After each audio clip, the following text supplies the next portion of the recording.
We are now in for another treat with our first keynote. It is my honor to introduce our keynote speaker, my collaborator and my friend, Dr. Carolyn Rodriguez. Dr. Rodriguez serves as Associate Dean for Academic Affairs at the Stanford University School of Medicine. She is a consultation liaison psychiatrist at the Palo Alto Veterans Affairs and professor in the Department of Psychiatry and Behavioral Sciences here at Stanford. As you will hear, she leads exciting research as the director of the Translational Obsessive Compulsive Disorder Research Program in Psychiatry and Behavioral Sciences. Her studies investigate the brain basis of severe mental disorders, including OCD and related disorders. Importantly, she translates from mechanism all the way through to application in practice. She has been recognized, not surprisingly, by multiple national awards, and these include the 2022 Dolores Shockley Diversity and Inclusion Advancement Award from the American College of Neuropsychopharmacology, and the 2019 Presidential Early Career Award for Scientists and Engineers, known as PCAS. Dr. Rodriguez will present on the future of translational therapeutics, novel mechanisms. Join me in welcoming Dr. Rodriguez to the stage. Thank you, Lee. All right, good morning, good afternoon to everybody. My name is Carolyn Rodriguez. So wonderful to see so many friends, colleagues, and new folks to meet. I'm really looking forward to a wonderful day. Thank you so much for this opportunity and invitation.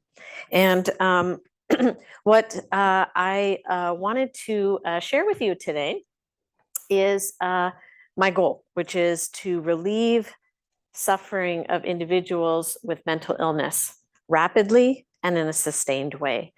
All of us have been touched by a loved one, family member, ourselves, struggles with mental illness. And that time that it takes to recognize the symptoms and be able to get treatment and stay well is invaluable. But there are challenges that I want to talk with you today. So depending on whether you see it a half glass full, half glass empty, one of the problems in our field is that we know too little about the etiology of mental illness and the psychopathology. We don't know where thoughts are stored in the brain and how we can manipulate them. So those are some very fundamental principles and basic neuroscience that we need to know. As well, that the struggle is always from the basic science clinic to patients. There's a real loss in terms of getting those molecular targets to the clinic.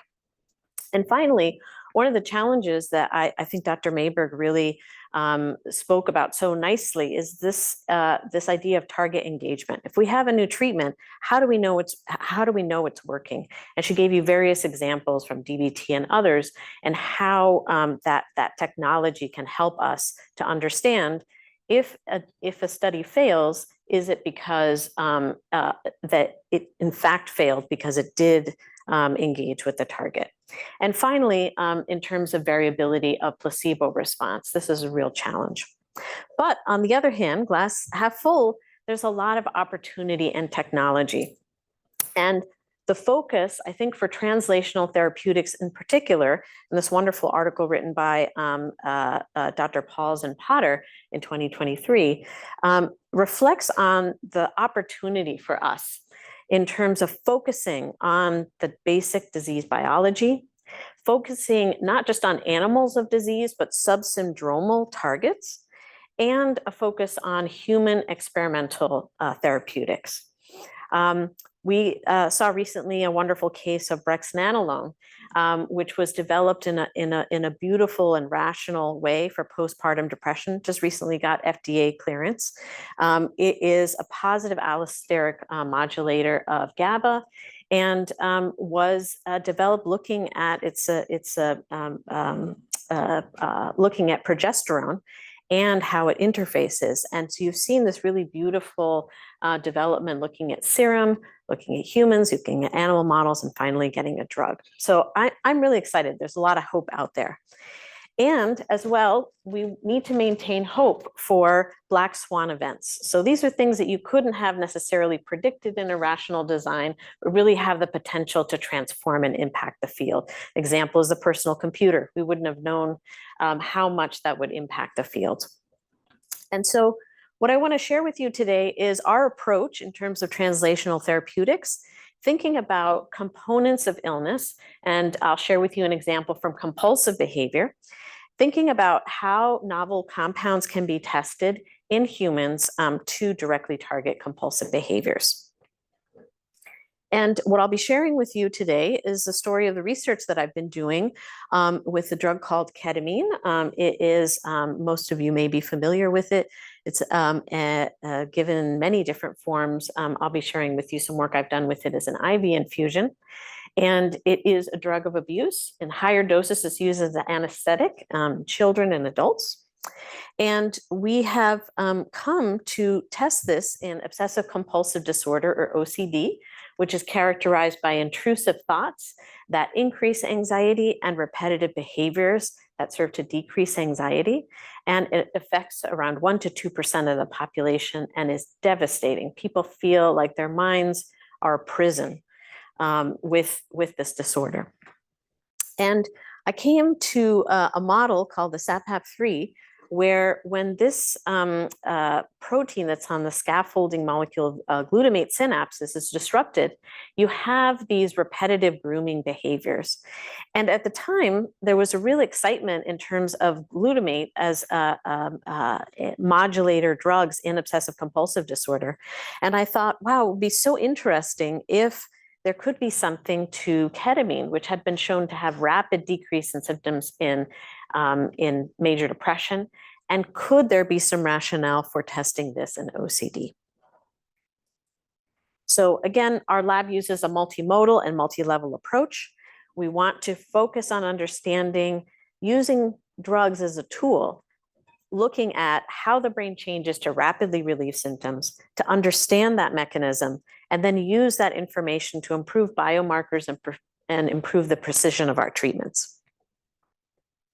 So currently, where we are in obsessive compulsive disorder, or OCD, is that standard medications like serotonin reuptake inhibitors, these are things like sertraline, fluoxetine, take a long time to take benefit, and they also need to be given at higher doses. So it's in the order of months in order to see if a drug is helpful. The other first-line treatment is cognitive behavioral therapy with exposure and response prevention. So basically progressively presenting situations, fears that an individual with OCD has, and asking them to sit with that feeling and not do repetitive behaviors so that you basically break the link in the chain between those things. Now, the good news, half glass full, is about half of people will be helped by one of these two first-line treatments. And if you continue doing the APA psychiatric guidelines of adding augmentation strategies and other medications, you can get 7 out of 10 individuals better. My work really comes in for those individuals who are not helped by those treatments. We've also seen really incredible advances in terms of non-invasive and invasive neuromodulation. So currently, transcranial magnetic stimulation for OCD has FDA approval, and there's also compassionate use approval for deep brain stimulation. So what I'm going to share with you is some of the work that I had done to test ketamine in OCD. But first, I wanted to just lay the foundation of how can we tell if OCD symptoms are decreased? And the gold standard measure is the Yale-Brown Obsessive Compulsive Scale, which assesses obsessions and compulsions across the past week. And greater than or equal to 35% reduction in those symptoms means that they are a responder. At the time, there wasn't really a scale to test any symptom reduction in less than a week. And so we came up with a scale called the Visual Analog Scale, which is modified from a scale developed by Greenberg et al., which is basically a Likhart's a scale from 0 to 10, 10 being constant obsessions, and 10 being constant compulsions. And so we conducted the first case report of ketamine in an OCD individual. It was very nerve-wracking, but very satisfying to have that person really report back that they felt a huge decrease in their OCD symptoms that sustained up until 1 week post-infusion. Another group, Block et al., conducted a study looking at ketamine in patients with OCD and depression that were in the hospital, so much more severe. And they also had additional medications on board. And it was puzzling that they found that there were very dramatic differences in depression, but not so much for OCD. And so that got me really thinking is, how do we really rigorously test this? And what we would need is a randomized study in OCD patients who weren't taking any other medication, didn't have severe depression, and could really cleanly see whether ketamine affected OCD pathology. And so that's what we did. And what we found on the left-hand side, you see a scale 0 to 10, 10 being constant intrusive obsessions, that when we compared ketamine to saline, the immediate effects were very, very dramatic. People felt a relief. They felt like they were having a vacation from their OCD symptoms. And interestingly, long past when ketamine metabolized and left the system, people were continuing to have these effects we assessed up to day 7. And so this was really exciting because this was the first time a pathway that was not serotonin based helped OCD symptoms and helped it very, very rapidly. In the past, glutamate modulators have been used in addition to SSRIs, but this is the first time we've been able to see this. Now, I really love clinical trials. I'm appreciative of rigor and saw this really as an opportunity. How do we do this even better? So what we want to see in science is replication. So we wanted to ask the question, and we're able to get NIH funding to do this, which is if we have a higher cohort, and again, no medications, but randomizing to an active control, we use midazolam, we wanted to know, would we still replicate and see these same effects? And so we randomized 45 OCD patients 2-to-1 to ketamine and midazolam. Ketamine was delivered at low dose, 0.5 mg per kg, and midazolam at 0.045 mg per kg infusion over 40 minutes. And here are the inclusion and exclusion. So we wanted individuals who were not on medications and did not have severe depression. We also importantly exclude individuals with substance use because of the addictive properties of ketamine. And here are the patient demographics. The majority were males, average age 35. They had moderate to severe OCD symptoms and no or mild depressive symptoms. They were also moderately treatment refractory. So they had tried your serotonin drugs, they had tried in the algorithm antipsychotic augmentation and prior therapy, exposure and response prevention. And what we found was now using the Yale-Brown obsessive compulsive scale, looking at all of the symptoms at day 1, 3, and 7, we found that we replicated the very rapid decrease in OCD symptoms. And next, we wanted to ask how sustained are these effects? And so with ketamine, with a single infusion of ketamine, we found that there was a big drop at week 1, and the difference between midazolam and ketamine stayed significant up to 3 weeks, but was no longer significant at week 4. And this is a proportion of responders. So those folks who had a Yale-Brown obsessive compulsive scale of 35 or less. And what you see here is that by day 1, 55% responders, week 1, around 50% responders, and then it goes down from there. And the side effects, we definitely saw dissociation. Everybody who got ketamine had a feeling of floating or dissociation or feeling euphoric. And the side effects were just as you would expect that you'd seen in previous studies looking at this in depression. A lot of folks had the dissociation, which I mentioned. Some had dizziness, nausea, and vomiting. And as a clinician, I don't love this part of ketamine. And one of the stipulations, you can't drive for 24 hours after getting ketamine. And so I have mentioned, already some of the challenges, the side effects, and the drug for abuse. So in sum, it's nice to see one's work replicated. It's nice to see a rapid and durable OCD symptom improvement compared to active control condition. And it was really exciting to see that this persisted up to 3 weeks post-infusion on average for folks that got the ketamine versus midazolam. So still, there are many, many unanswered questions, and this is an exciting thing about science. How do we understand the mechanisms of the acute effect? Why does the symptoms go down very robustly right away? And what are the mechanisms of the sustained effects? Why does it keep going? And also not listed there, but why does it then reverse, right? These are all questions that we need to answer in order to get people better faster and to get them well and to keep them well. And why do some but not all patients benefit? And so we're very fortunate, and you're going to hear from Shui Zhang next. We're very fortunate to partner with her and Leanne Williams to really take a look at the precision medicine approach and really understand and examine ketamine's effects on cognitive control circuits. So while these patients, I've shared with you the top line results of the ketamine, they're actually in the scanner, and we're able to collect task-based fMRI, magnetic resonance spectroscopy to look at changes in GLX or glutamate and glutamine and EEG changes. And very fortunate to work with Dr. Peter Van Rossel.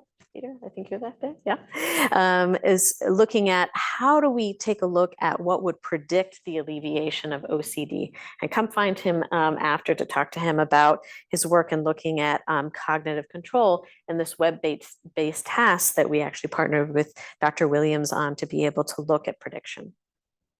And finally, the second part of the loop is going back now to animal models, and you can ask questions in animal models that you can't do with humans in terms of looking at using optogenetic tools to really be able to look at causal mechanisms.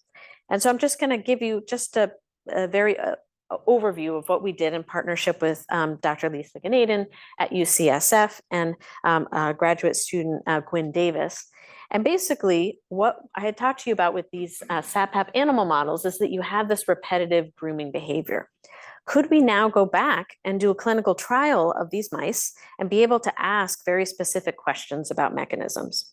And so we were able to look at baseline grooming behaviors and quantify that, and give an injection of either ketamine or saline, and then be able to look post-injection at grooming measurements in the same time points that we had seen in the clinical study. And so what we found, and you can see here in the chart, is that the repetitive grooming behavior did in fact was increased in the knockout mice. So this is the purple area. Oh, there it is. Yeah, this purple, that you have this increase in baseline grooming compared to the wild type down here. Now, the wild type, whether you get ketamine or saline, didn't really change the grooming bouts. But what you see with the knockout is that with in the dark bar here with the saline, they continue to have these grooming behaviors, but you saw this very robust decrease with the ketamine infusion, which was a nice way of showing this. As well, these mice actually have decreases in anxious behavior and these kinds of behavior with SSRI too. That's why I think the SAPAP is a very interesting one to look at in terms of these deconstructed symptoms. And so next, she was able to use optogenetic tools and show that a couple different things. So first, we looked at that ketamine increases activity in the dorsomedial prefrontal neurons, projecting the dorsomedial striatum in the knockout mice. And then you can use light activated to optogenetically mimic this increase in the frontostriatal activity, reducing compulsive grooming behavior in the knockout mice. And so in OCD, there's a notion, this circuit, the orbitofrontal cortex striatum to the thalamus, and it's a hyperactive circuit. So it was really nice to see these same circuits and regions of the brain important and highlighted in this. And then conversely, inhibiting the circuit in the wild type mice then increased the grooming.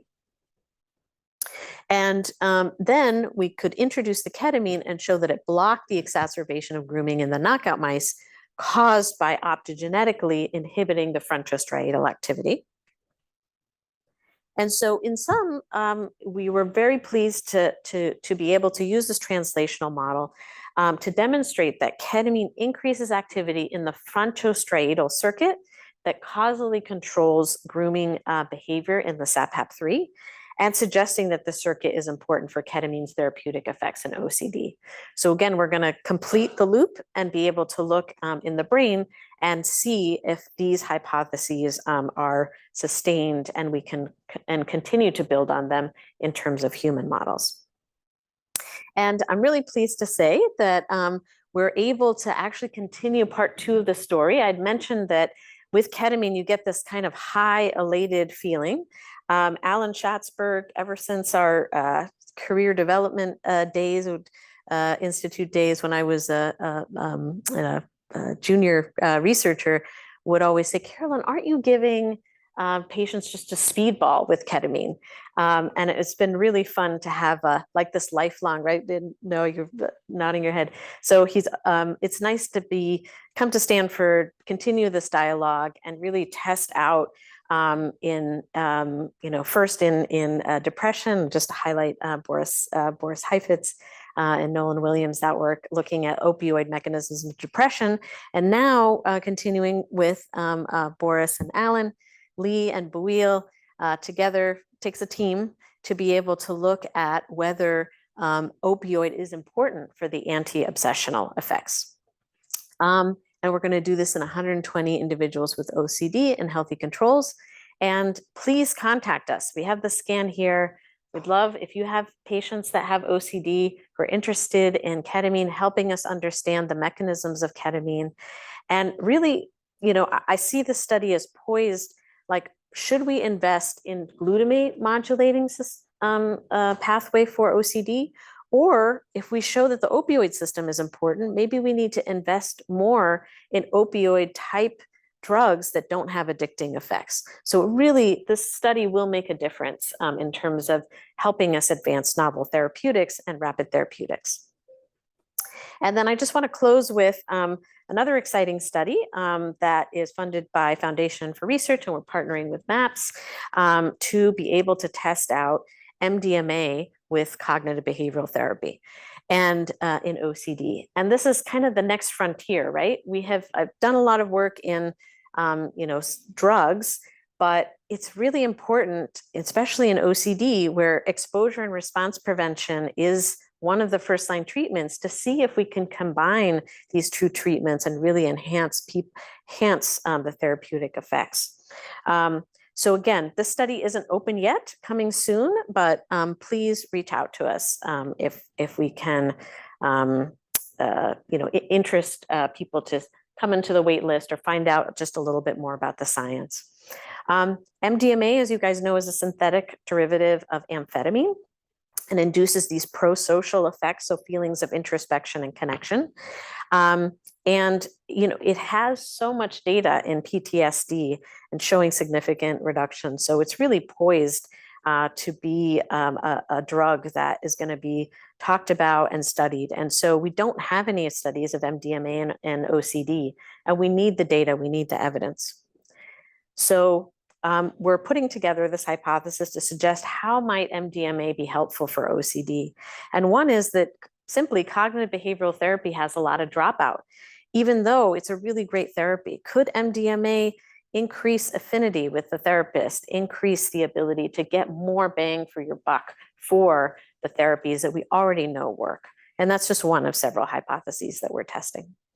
And in terms of, Boris and I share this, real desire for rigor in the studies. And, he and I talked, and he said, Carolyn, D-methamphetamine is the best control for MDMA. So we're going for it. We're going to most rigorous control, and really seeing now if that partnered with cognitive behavioral therapy can be helpful with equipoise. If it helps, that's great. If it doesn't help, that's really good information for our patients too. And just want to thank all the members of our team. Shout out to Dr. Van Rossel, and just thank all of our wonderful collaborators, one of which is here on stage. Thank you. Thank you so much, Carolyn. Brilliant plenary. We will have time for one quick question, and then I know that you'll have more questions when we get to the break and the panel discussion. Do we have a question? Or are people holding them for the panel? We have one here. Thank you so much. There's also screening for microdose. Curious to hear what are your thoughts about microdose? And also, what was the dose? Yeah, absolutely. So the dose is 0.5 mg per kg. So that is the dose that has been used in pretty much all the studies of depression. There was a dose finding study in depression, and found that they did lower doses and higher doses, but found that 0.5 mg per kg was the best in terms of side effect profile and efficacy. And so we've just continued to do that, but we have not done a dose finding study. I think that that's something that, it would be an important avenue to explore. I'm also, in terms of microdosing, I'm part of the American Psychiatric Association Council on Research, and we do a lot of papers on just kind of summaries of the field. And a few years back, we had thought like maybe we need to have like a review of microdosing in psychedelics and other spaces, and just to get the literature out. But there wasn't sufficient even data to put together a review. So I think you're highlighting an area that needs more research and more evidence, so that we can be able to, informed by the evidence, be able to talk to our patients. I've actually cut you short on time. We do have time for another question. So at the back. In East Africa, we used to use ketamine as an elephant tranquilizer. Yeah. And when the elephants awakened, their repetitive charging behaviors came back. What happens when you stop ketamine in a patient with OCD? So what we found is that, in terms of the discontinuation, so the studies I presented, they just give a single IV dose. And so all that data collected is after post ketamine infusion. But I will say the subjective response is that people are surprised that what was OCD is no longer with them for some period of time. And so gives them a little bit of distance, like, oh, I didn't even realize that that's what OCD was. And we see this a lot with people who have been affected with mental illness a lot. It's hard to know where they are and where the mental illness begins. And could it be that having a reprieve from those symptoms is actually helpful and give people hope that there is a way out of this? About how long is that interval? Between which part? Before the symptoms come back. In our most recent study, on group average, it was 3 weeks was significant, but there's a lot of variability. There's people who don't have any effects. There's people who have a return right away. Thank you for your question. One quick last question. Okay, the back as well. Great talk. Thank you so much. As a question, so you said there is data for ketamine for PTSD, and I just thought oftentimes these mental illnesses are comorbidities. So people having OCD and PTSD, has there been any data to show how that would work with ketamine? Is there a better suppression in OCD or in PTSD? Yeah. Unfortunately, in the field, there is a lack of data for comorbid conditions. We see this a lot, OCD and bipolar, or OCD and other things, and people are excluded from those studies. So I don't have an answer for you other than, if there's a way to advocate for funding for these areas. I know the International OCD Foundation is really passionate about funding different kind of topic areas like this. And it's been really wonderful to see them, fund comorbid conditions. Thank you. Wonderful. Thank you again, Dr. Rodriguez. Fantastic presentation.